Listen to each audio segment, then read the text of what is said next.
आज गिरिराज और दुर्गा के घर में बहुत चहल पहल है। घर को अच्छी तरह से सजाया गया है।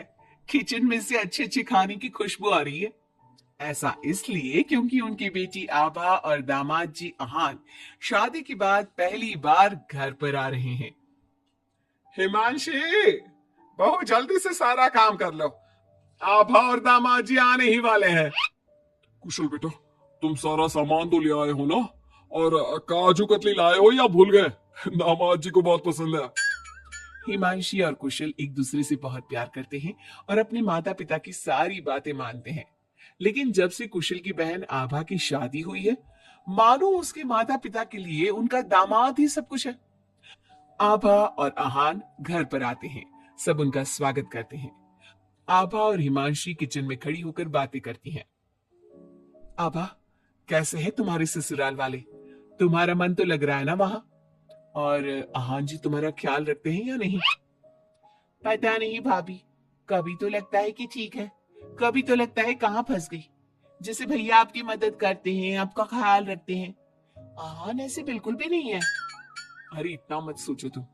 शुरू शुरू में थोड़ी दिक्कत आती है, लेकिन बाद में सब ठीक हो जाएगा। चलो बाहर चलते हैं। हिमांशी और आभा चाय नाश्ता लेकर बाहर आई। सब लोग आपस में बात करने लगे, लेकिन आहान बहुत घमंडी तरीके से बोलता है। आपका घर तो बहुत बड़ा है ससुर जी। आपका और कुशल का बिजनेस भी बहुत अच्छा चल रहा है, तो आप लोगों ने दहेज देने में इतनी कंजूसी क्यों की? अरे दामाद जी, कैसी बात कर रहे हो? आपके परिवार ने जिस जिस चीज की मांग की थी वो सब हमने आपको दिया है। अगर किसी चीज की फिर भी कमी रह गई है तो बता दीजिए। कुछ चीजें बिना मांगे भी तो दी जा सकती है ससुर जी। आहान, अगर तुम्हें कुछ और चाहिए तो बता दो, हम तुम्हारी सारी इच्छा पूरी करेंगे। आहान प्लेट से बिस्किट उठाकर बोलता है। मांगने से दिया तो क्या दिया, वैसे भी आप लोग मेरी डिमांड कभी पूरी नहीं कर पाओगे। आभा और आहान अपने घर चले गए। उनके जाने के बाद कुशल कहता है। मम्मी, हमने आभा की शादी गलत घर में तो नहीं कर दी? आहान और उसके घर वाले तो लालची लग रहे हैं। अरे चुप कर तू। दामाद ऐसे ही होते हैं, तेरी तरह नहीं कि तूने अपने ससुराल वालों से कुछ नहीं लिया और हर समय अपनी पत्नी से चिपका रहता है। ऑफिस से थका हारा आता है और अपनी पत्नी के साथ घर के कामों में मदद करता है। मम्मी, दहेज लेना तो गलत बात है ना? और हमारे पास किस चीज की कमी है? मैं अगर हिमांशी का घर के काम में हाथ बटाता हूँ तो वो भी मेरा ऑफिस का बहुत सारा काम करती है। इसमें बुरा क्या है? पति पत्नी को एक दूसरे की मदद करनी चाहिए। बेटा, किसी चीज की कमी तो आहान के घर पर भी नहीं है, लेकिन फिर भी हमने उसे दहेज दिया ना। ना केवल दहेज दिया बल्कि उनकी जो भी डिमांड थी वो सारी पूरी की। और उसने क्या किया? आपके और मम्मी के सामने ताने सुनाकर चला गया। आप दोनों को इससे दुख होगा। आहान ने इसका बिल्कुल ख्याल नहीं किया। बेचारी आभा का तो चेहरा देखने लायक था। कितनी शर्मिंदा हो रही थी वो अपने पति की बातों से। इस तरह कुशल ने अपने माता पिता को समझाने की खूब कोशिश की, लेकिन उसके माता पिता आहान को ही सपोर्ट करते रहे। और करते भी क्यों ना, हमारे समाज ने दामाद का रुतबा बहुत ऊंचे स्थान पर रखा है, चाहे फिर उनकी सोच कितनी भी नीची क्यों ना हो। इसी तरह से कई दिन बीत। और एक दिन आभा अपने घर पर रोती हुई आई। अरे आभा, तुम रो क्यों रही हो? और ये तुम्हारे चेहरे पर निशान कैसे? आभा लगातार रोई जा रही थी।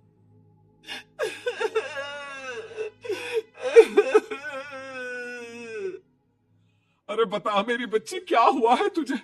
मत रो इस तरह, मेरा तो दिल बैठा जा रहा है। क्या हुआ है बेटा? हिमांशी और दुर्गा के बार बार पूछने पर आभा ने बताया। मम्मी, मुझे आहान ने बहुत मारा है। क्या? दामाद जी ने तुझ पर हाथ उठाया? लेकिन क्यों? वो रोज शराब पी कर आते हैं और मुझे मारते हैं, लेकिन आज तो उन्होंने हद ही कर दी। क्या आहान जी शराब पीते हैं? ये बात तो उनके घर वालों ने बताई नहीं थी। अरे कौन अपने बच्चों की कमियां बताता है? आने दे तेरे पापा को, वही बात करेंगे आहान और उसके घर वालों से। शाम को जब गिरिराज और कुशल घर पर आए तो उन्हें आभा का चेहरा देखकर बहुत गुस्सा आया, लेकिन वो करते भी क्या? आखिर आहान घर का दामाद है। पर आभा के चेहरे पर चोट के निशान देखकर कुशल से चुप नहीं रहा गया। कुशल ने फोन करके आहान से बात की। आहान, तुम्हारी हिम्मत कैसे हुई मेरी बहन पर हाथ उठाने की? तुम्हारी बहन घर में किसी की बात नहीं सुनती, जो उसके मन में आता है वही करती है। अब तुम ही बताओ मैं कैसे चुप बैठ सकता हूँ। अगर वो किसी की बात नहीं सुनेगी तो तुम उस पर हाथ उठाओगे? मैं तुम्हारी तरह नहीं कि अपनी पत्नी के पीछे पीछे घूमता रहूं। अगर तुम्हारी बहन जरा भी टेढ़ी चली ना तो मैं उसे इसी तरह से मारूंगा। ये बोलकर आहान ने फोन काट दिया। ये सुनकर कुशल को बहुत गुस्सा आया। कुशल ने कहा, अब आभा अपने ससुराल नहीं जाएगी। आपने उसकी शादी गलत इंसान से कर दी। वो आदमी आभा के लायक ही नहीं है। अरे पागल हो गया है क्या? अपनी शादीशुदा बहन को घर पर बिठाएगा? लोग क्या कहेंगे? मम्मी, आपको अपनी बेटी की चिंता है या लोगों की? आहान हमारा दामाद है और घर में छोटे मोटे झगड़े तो होते ही रहते हैं। हमें इन बातों पर ध्यान नहीं देना चाहिए। हम आहान के माता पिता से बात करेंगे। आभा को आहान बिल्कुल पसंद नहीं था, लेकिन उसके माता पिता समाज के डर से उसे बार बार आहान के घर पर भेज देते थे। इस बार भी आभा को अपने ससुराल जाना पड़ा। एक दिन हिमांशी की तबीयत खराब हो गई तो उसने घर का काम नहीं किया। तबीयत खराब होने का बहाना बनाकर सुबह से लेटी है। तुझे इस घर में जितना आराम मिला है ना, दुनिया में किसी बहू को कहीं इतना आराम नहीं मिला होगा। तेरा तो पति भी तेरे साथ काम कराता है। देख मेरी आभा को, बेचारी कितना पिटती है अपने पति से और सारे घर का काम खुद ही करती है। शाम को जब कुशल घर आता है तो हिमांशी उसे सारी बात बताती है। तुम मम्मी की बात का बुरा मत माना करो। मम्मी चाहती है कि मैं उनके निकम्मे दामाद की तरह बन जाऊं, जो अपनी पत्नी की बिल्कुल भी इज्जत नहीं करता। लेकिन मैं ऐसा नहीं बन सकता। कुशल ने हिमांशी का बहुत ख्याल रखा और वो जल्दी ही ठीक हो गई। वहीं आहान आभा के साथ बहुत बुरा बर्ताव करता था। आभा के माता पिता ना तो आभा की बात सुनते और ना ही कुशल की। एक दिन आहान किसी काम के सिलसिले में शहर से बाहर गया हुआ था। वो जिस होटल में रुका था वहां उसे आहान घर आकर सभी को ये बात बताता है, लेकिन उसके माता पिता को तो इस बात से भी कोई फर्क नहीं पड़ा। अरे बेटा, इस बात को यहीं खत्म कर दो। हम आहान से क्या कह सकते हैं? आखिर वो हमारे घर का दामाद है। बेटा देख, ये बात ना आभा को मत बताना, नहीं तो उसे बहुत बुरा लगेगा। आप दोनों किस मिट्टी के बने हैं? दामाद दामाद कहकर आपने उसे सर पर चढ़ा दिया। मैं आपकी बहू के साथ अच्छा बर्ताव करता हूं तो आप मुझे जोरू का गुलाम कहते हैं।